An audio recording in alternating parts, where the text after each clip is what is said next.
have a working car key, that's the time to replace a car key.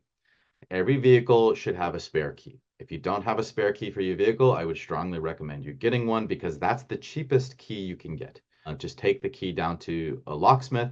They can cut it, they can program the new key to your vehicle. It's very easy, it's very straightforward. If all keys are lost, that's the hard key to make because now the locksmith has to originate one from scratch. And contrary to popular belief, we don't just type in your VIN number and magically generate a key from something. That's not how it works.